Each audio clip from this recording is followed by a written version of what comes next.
Assalamualaikum warahmatullahi wabarakatuh. Perkenalkan, nama saya Putri Ramadanti dari kelas 1A Ilmu Komunikasi. Di sini saya akan mempresentasikan proposal penelitian yang berjudul Komunikasi sebagai Penyebab dan Solusi Konflik Sosial. Sebelumnya, saya berterima kasih kepada Bapak Aditya Pratama, SPD MPD, selaku dosen mata kuliah Bahasa Indonesia, yang telah membimbing saya dalam menyelesaikan tugas ini. Dalam kehidupan sosial pasti ada yang namanya konflik sosial, karena setiap orang pasti memiliki konflik. Nah, maka dari itu konflik selalu muncul dalam kehidupan kita. Entah itu konflik antar keluarga, teman, organisasi, maupun konflik dalam skala besar seperti konflik antar negara. Dalam kegiatan berkomunikasi selalu ada yang namanya konflik sosial, baik itu dari aspek interaksi manusia maupun dari struktur sosial. Nah, konflik sosial ini terjadi karena adanya perbedaan tujuan, kepentingan, sampai perbedaan latar belakang kebudayaan seperti bahasa, ras, dan lain-lainnya. Berdasarkan sifat pelaku yang berhubungan dengan konflik itu sendiri, konflik dibedakan menjadi dua, yaitu konflik terbuka dan konflik tertutup. Konflik terbuka adalah konflik yang kejadiannya diketahui oleh banyak orang. Contohnya adalah konflik antar negara, seperti perang antara negara Israel dan Palestina. Sedangkan konflik tertutup adalah keterbalikan dari konflik terbuka, yaitu konflik yang kejadiannya diketahui hanya beberapa pihak saja. Contohnya seperti konflik antara individu atau kelompok dalam skala kecil, seperti konflik antara anak dengan orang tua. Akibat terjadinya konflik sosial ini juga mengakibatkan suasana di lingkungan yang terjadi konflik sosial ini tidak nyaman dan tidak aman. Yang pertama, saya akan membahas komunikasi sebagai penyebab dari konflik sosial. Manusia mengatur dunianya dengan cara berkomunikasi yang menurutnya bermakna dan masuk akal. Namun, dalam berkomunikasi itulah manusia sering mengedepankan ambisinya.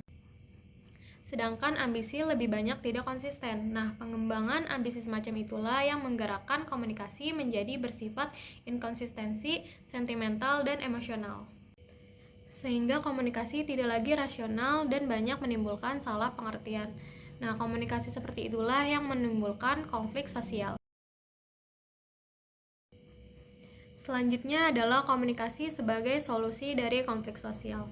Nah, upaya penyelesaian konflik dapat dilakukan melalui negosiasi. Tujuan negosiasi adalah untuk mencari klarifikasi tentang isu-isu atau masalah-masalah dan mencoba mencari kesepakatan tentang cara penyelesaian. Penyelesaian konflik melalui komunikasi juga dapat dilakukan dengan cara mediasi.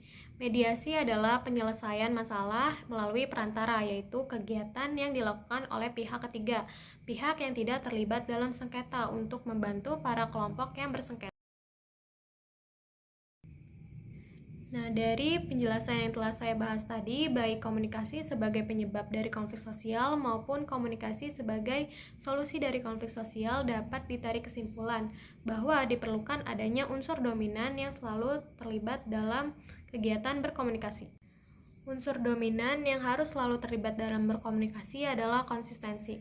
Konsistensi adalah meyakini kekuatan irasional secara rasional melalui segala sesuatu yang bersifat fisik maupun non-fisik pada setiap perilaku manusia dalam berkomunikasi. Nah, konsistensi ini bersifat normatif, memandu proses komunikasi kepada efek ideal yang diharapkan semua orang dalam berinteraksi sosial. Nah, oleh karena itu, konsistensi merupakan unsur dominan yang harus selalu ada dalam kegiatan berkomunikasi untuk menimbulkan kehidupan sosial yang damai. Dari pembahasan tersebut dapat disimpulkan bahwa dalam kehidupan sosial selalu terjadi kedamaian dan konflik sosial yang disebabkan oleh komunikasi yang berlangsung di berbagai lapangan kehidupan, dari yang paling sederhana maupun yang paling kompleks. Nah, kedamaian terjadi karena adanya komunikasi yang bersifat konsisten terhadap norma-norma sosial. Sedangkan konflik sosial itu terjadi karena adanya komunikasi yang bersifat inkonsisten, sehingga menimbulkan keadaan yang tidak seimbang. Nah, keadaan yang tidak seimbang ini menghasilkan ketegangan, dan ketegangan menciptakan konflik sosial. Demikian presentasi yang telah saya lakukan tentang proposal penelitian yang berjudul Komunikasi sebagai Penyebab dan Solusi Konflik Sosial. Kurang lebihnya mohon maaf. Wassalamualaikum warahmatullahi wabarakatuh.